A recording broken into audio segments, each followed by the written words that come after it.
Okay, You record it's live.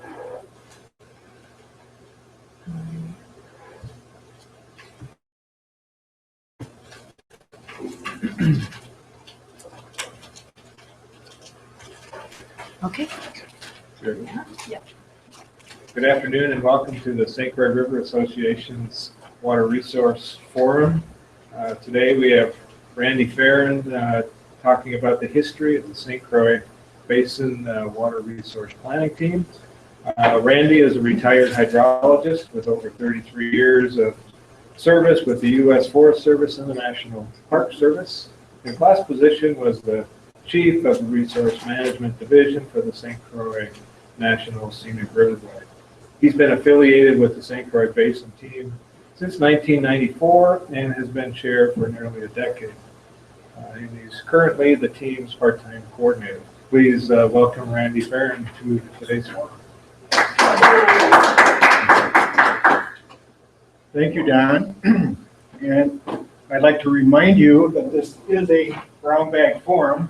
So I brought my brown bag, and I hope you don't mind if I dig in while I'm presenting. Please feel free to eat your lunch, and for the audience that's on the internet, please enjoy your lunch. What I really wanted to point out is when I started my career with the Forest Service, all through my Forest Service career, and into the Park Service career, the standard for presentations, or any kind of presentation, was 35 millimeter slide and a Kodak carousel projector. Well, then we evolved, thank goodness, into PowerPoint and digital photography. And today I am crossing a new threshold into presenting via the internet, live. And so I welcome the audience that's out there on YouTube. And I'd like to take this opportunity to say hi to my mom and my wife, Kathy, since they can't be here. With that, I'll get started.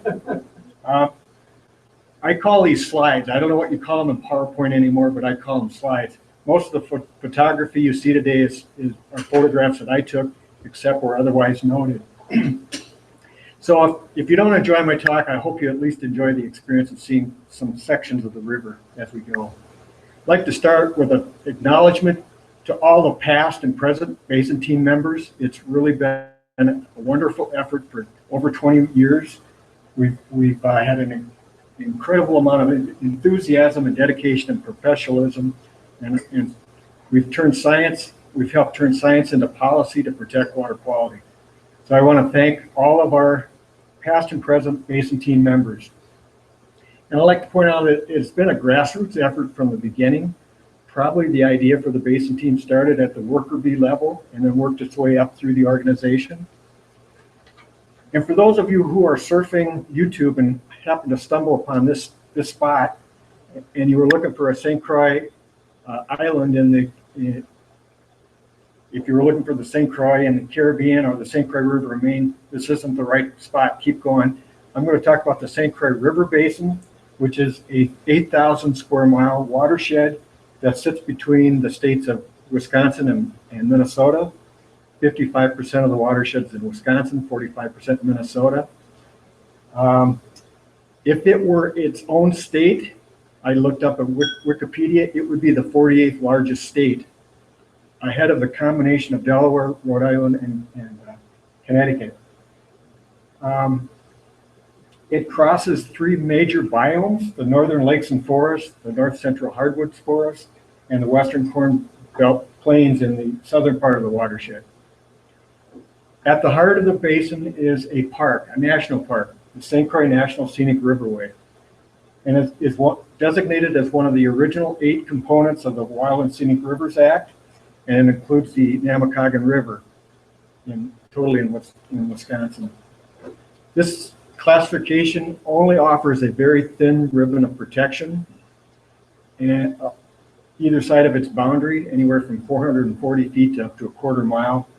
So the Riverway administering agencies, those agencies that had some kind of control over conditions and things that happened in the St. Croix, felt that they really needed to look beyond the boundary, and they had to look at the entire watershed to protect the St. Croix.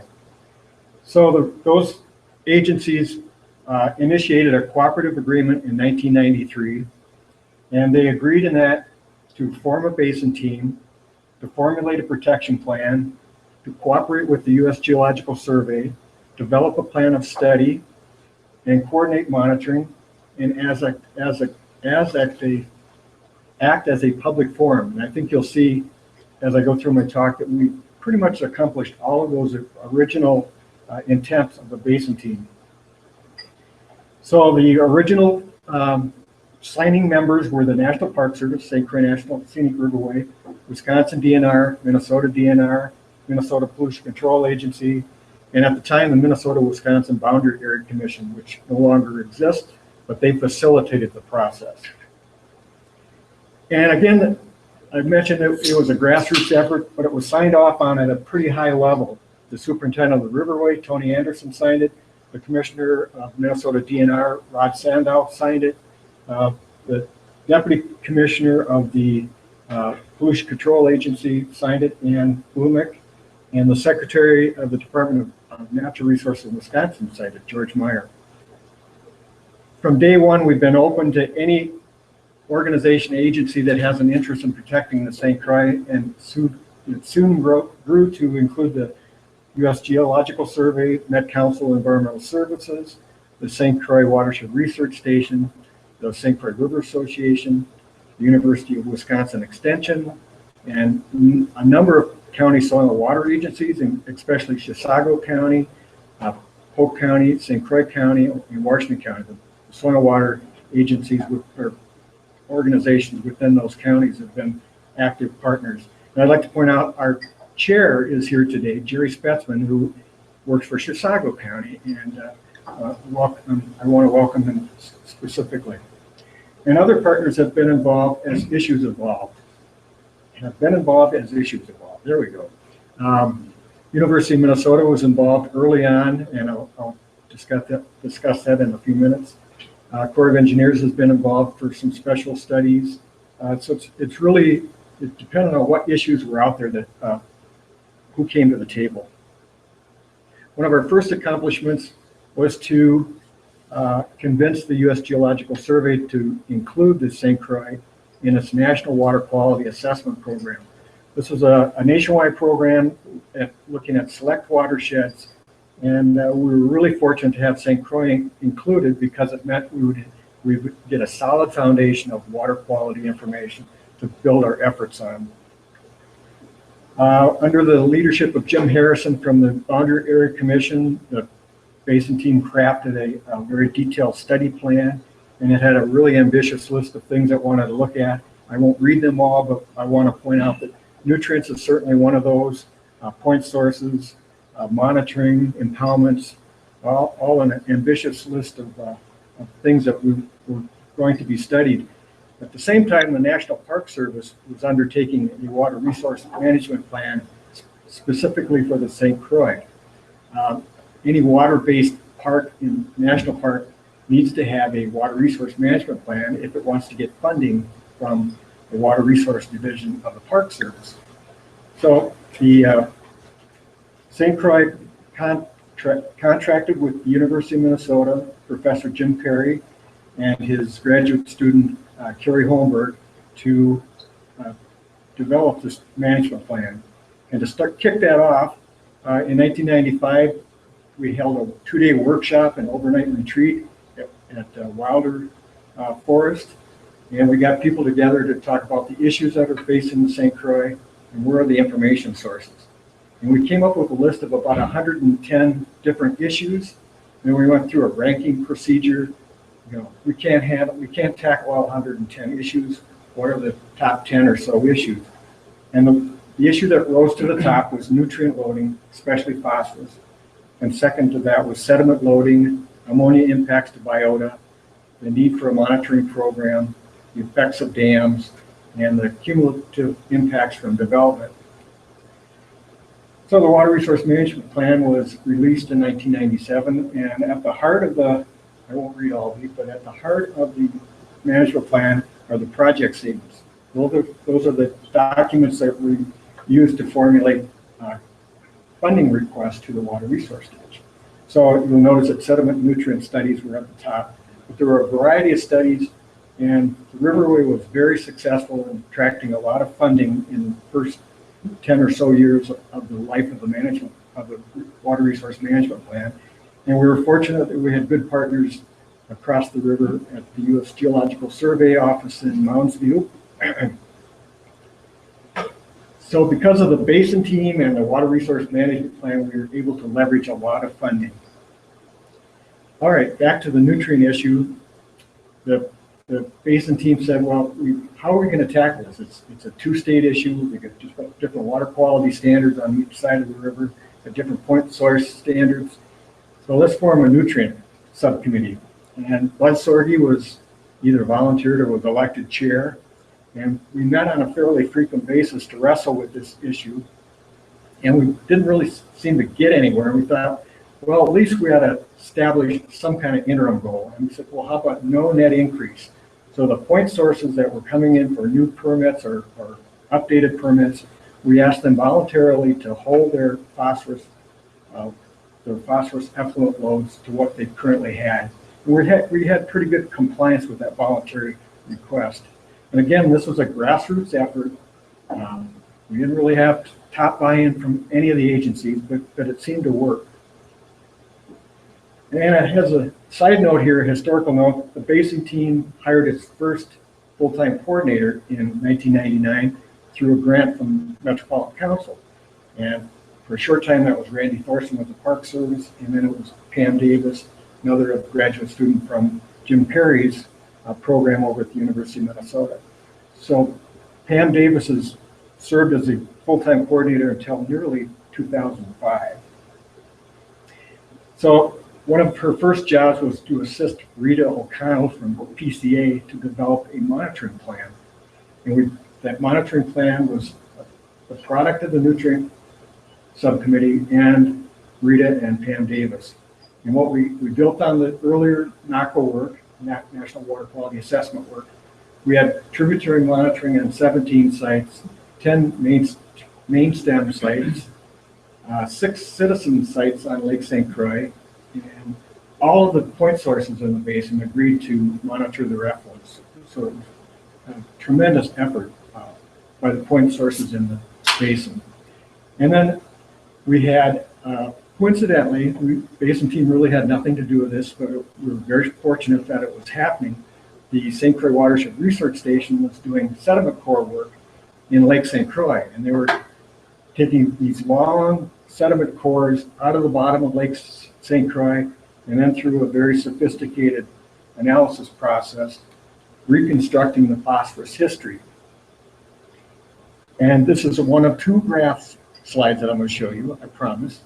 And on the left axis are the years from 1800 to 2000, and across the top are on the left side are the historical total phosphorus reconstructed from the diatoms that were in the sediments.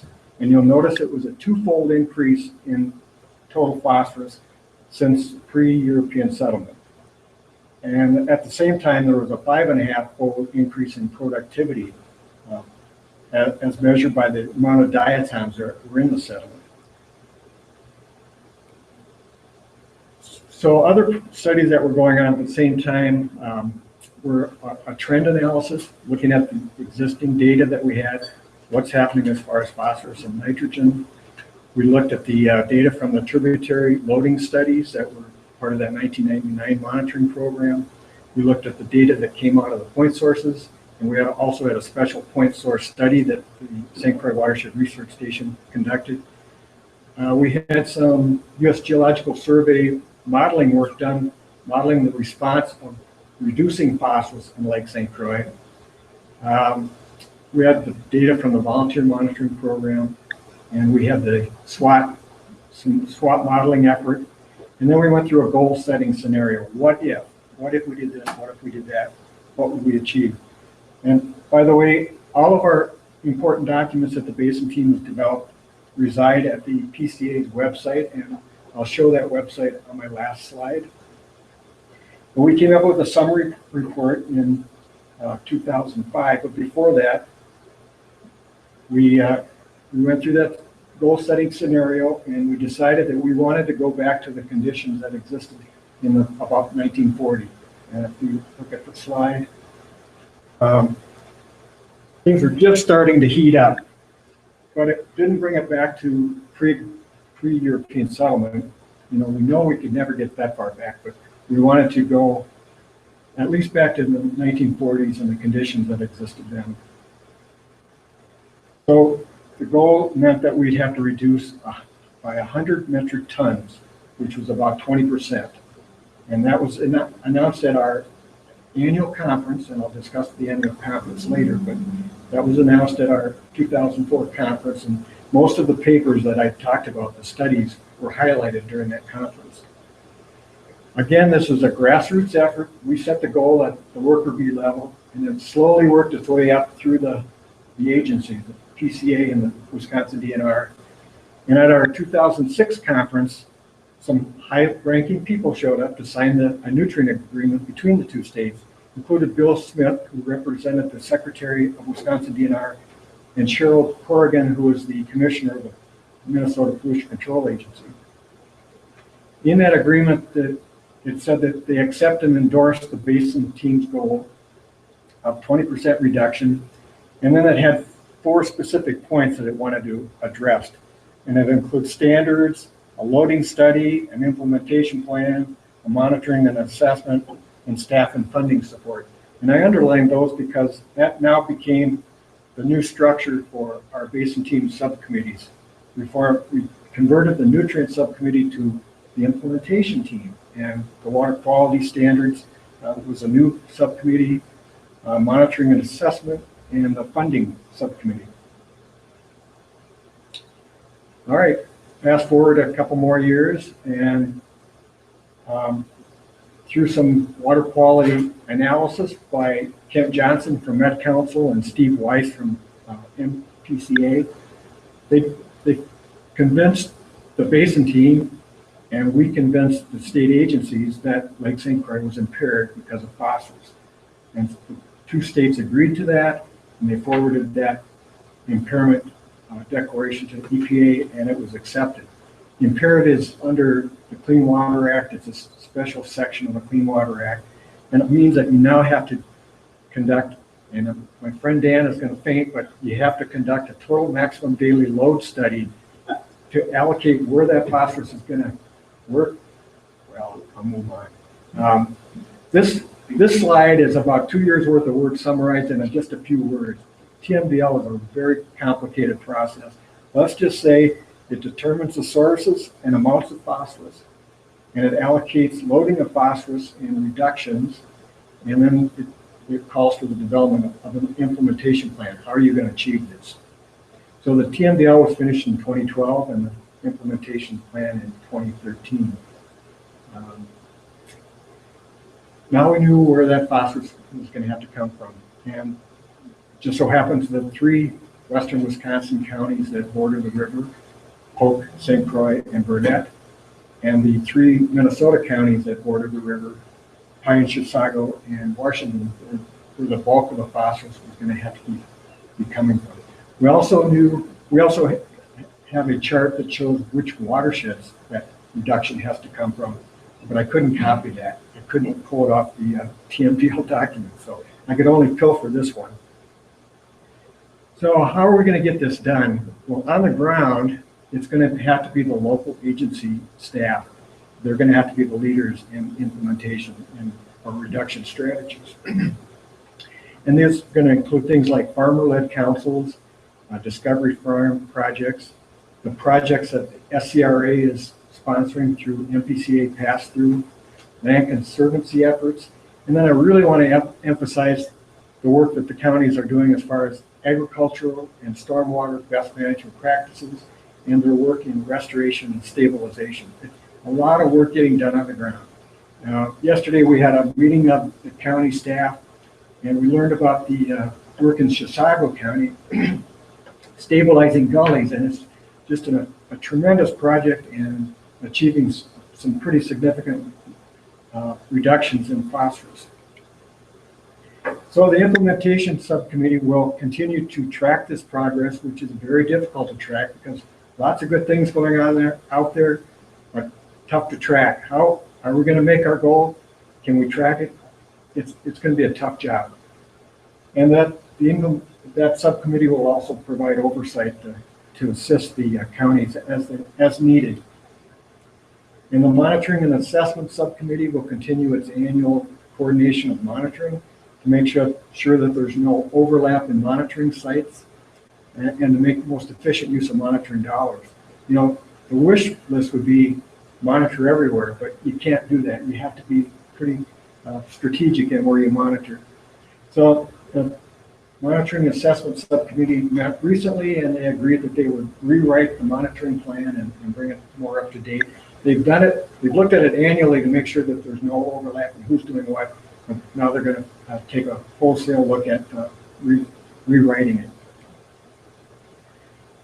Okay, about while all this is going on, TMDL is wrapping down. The implementation plan is being finished. We changed leadership with the Basin team. Craig Alfelt was our chair. He moved on to a different position, and Jerry Spetzman became our chair. And Jerry wanted to start and analyze, well, where have we been? What can we do good, and where should we go? And so he suggested that we have a facilitated strategic planning process, which we started in December of 2010, I believe, and it continued into 2011. And this process is outlined in another document that's at the PCA website. And I'll just briefly go over some of the things that we arrived at as a group, including our vision was that the St. Croix River and its watershed are healthy, cherished, and protected by law and by choice. And our mission is to share science and policy to guide partners and citizens who restore, manage, and protect the land and water resources of the St. Croix Basin. And then we had a fairly long list of core values. You know, what does it really mean to be the Basin team? And then some near-term goals and objectives. And I won't go through all of them, but I just want to show what they are for examples. And I want to highlight the two that are underlined. Make it easy for the decision maker to do the right things. Give them the science, good science, to do the right thing. And then as far as near-term objectives, we haven't given up on our goal of reducing phosphorus by 20%. So just an example of things that came out of that strategic planning process. Well, all the time all this is happening, this bridge proposed for the Lower St. Croix is working its way through the approval process. And one of the things that was demanded by the stakeholders group and many of the agencies involved is that there be a mitigation plan to mitigate not only the impacts on site and locally, but also indirect impacts off site, especially the impacts of that potential growth in western Wisconsin might entail. So the Basin team was specifically noted in that mitigation plan and was allocated $400,000 for soil and water quality monitoring and modeling projects. By the way, this is a picture just this past August from the overlook in Stillwater of some of the progress being made on the bridge. This is not a soil water quality monitoring modeling project. Basin team partners were invited to propose a project, and then we went through an internal ranking and grading process. And the projects that rose to the top were inflow monitoring at Stillwater, meaning looking at how much water is coming in to Lake St. Croix at Stillwater. We've always known through the Corps of Engineers gauge what the stage was, the depth of the water, but we've never known how much actual water is coming in there. We've always had to estimate it. Another project was the Wisconsin tributary load monitoring, and that involved the Willow, Apple, and Kinnickinnick. In a project with in-lake continuous monitoring and modeling, a state of the lake report, and that'll be the subject of the Brown Bag Forum in February. By Sue Magdalene, we helped fund a part of the LiDAR imagery for St. Croix County. And don't ask me to explain LiDAR, but it's a very sophisticated tool for topographic analysis. We also funded through this process a SWOT modeling for agricultural best management practices. What will it mean if you do certain practices on the ground as far as phosphorus reduction? And then last but not least, well, last maybe least, it's the Basin Team Coordination. Provided a small amount of money to fund the Basin Team Coordinator for 4 years. We also provide a small amount of money to for our annual conference, which is now involved into a summit. And happy to announce that it will be March 22nd and 23rd at UW River Falls. And Monica Zaki from the River Association is heavily involved with the planning for that. And I would like to note that this is our 17th year of convening. So this conference has been a tremendous forum. It's where we share the science with the public. Anybody that's interested can show up, as long as you pay your entrance fee, which is pretty darn reasonable. And it's just a good forum to see what's going on in St. Croix. We continue to hold our quarterly Basin Team meetings, which we have done since at least 1994. It might have been days before I got here. I'm not sure. What we do, it's an information sharing meeting, and then we try to have a featured speaker or featured topic, guest speaker. And if there's any topic that needs some kind of decision, through a consensus process, we give our nod.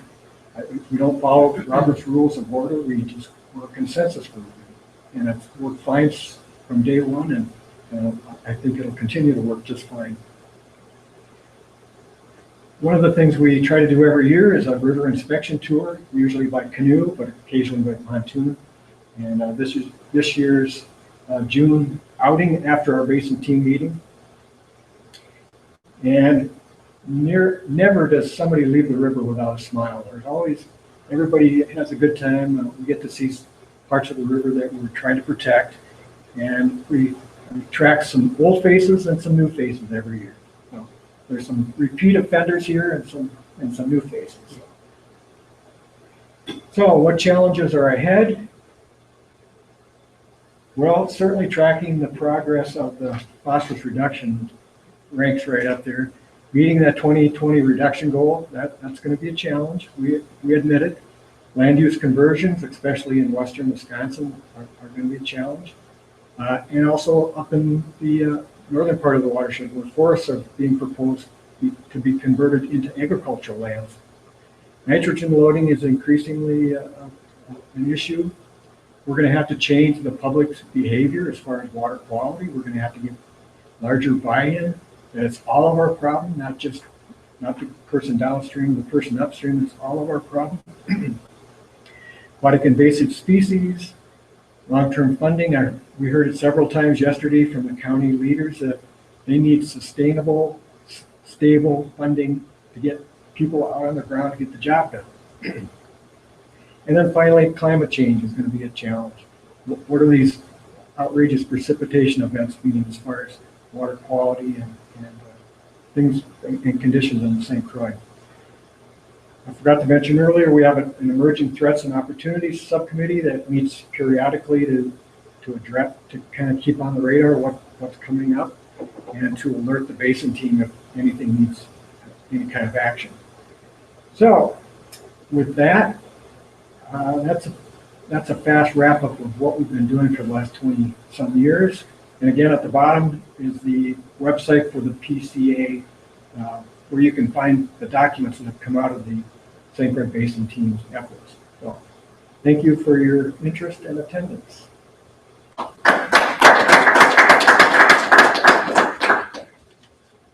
Any questions? Questions? Okay. All right, thanks, Randy. You're welcome.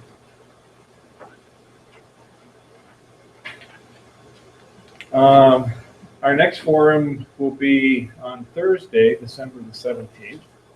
We just got word on that. Jeremy Williamson will be joining us. He's the Polk County water quality specialist, and we'll be talking about water quality investigations of Bone Lake and Big Lake, and I'm assuming that is in Wisconsin. So please join us again on the 17th, and that's at noon, for the continuing Water Resource Forum sponsored by the St. Croix River Association. And with that, I'll thank everyone for joining, and have a great afternoon.